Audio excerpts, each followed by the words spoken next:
Reorganisasi TNI yang didasarkan pada Perpres nomor 84 tahun 2025 tentang susunan organisasi TNI yang ditandatangani Presiden Prabowo 5 Agustus lalu menjadi tonggak sejarah pengembangan organisasi TNI. Sekaligus babak baru bagi Presiden Prabowo sebagai Panglima tertinggi TNI mengonsolidasikan kekuatan militer.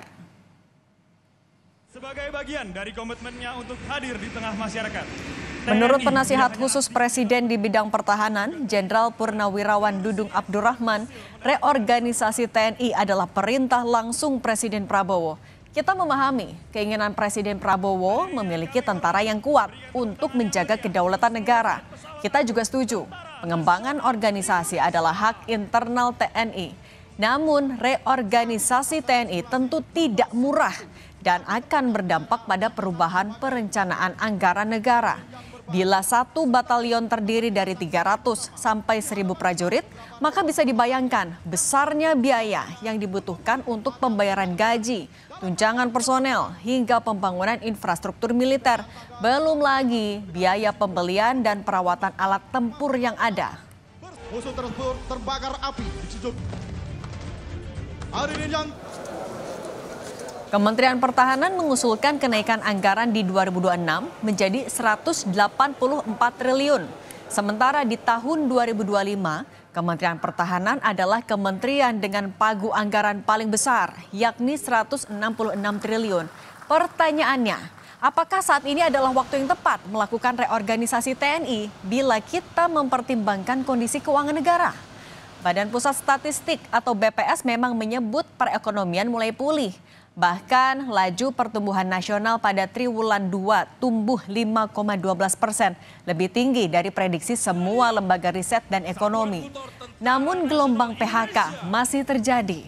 Hingga Juni 2025, portal 1datakemnaker.go.id mencatat 42.385 pekerja kena PHK. Penerimaan negara dari sektor pajak juga anjlok 19,7% dari periode yang sama pada tahun sebelumnya. Indeks keyakinan konsumen menunjukkan tren yang terus turun dari 127,2 poin di bulan Januari menjadi 117,8 poin di Juni 2025. Kondisi ini menunjukkan tantangan berat yang dihadapi keuangan negara. Pemerintah diminta untuk terus menstimulasi pertumbuhan ekonomi dengan berbagai insentif agar daya beli masyarakat bisa meningkat dan sektor industri kembali menyerap banyak tenaga kerja. Keputusan reorganisasi TNI sudah dibuat dan dijalankan. Kita tentu berharap pemerintah bisa lebih bijak dalam memenuhi kebutuhan organisasi TNI dengan posturnya yang baru. Walau sudah dibentuk dan diresmikan, tidak berarti harus segera dipenuhi secara ideal.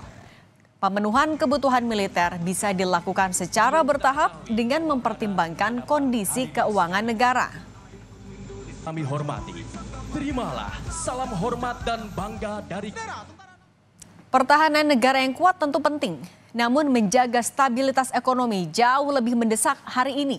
Pembukaan lapangan kerja baru, perbaikan upah, hingga fasilitas hidup yang layak kini yang paling ditunggu masyarakat banyak.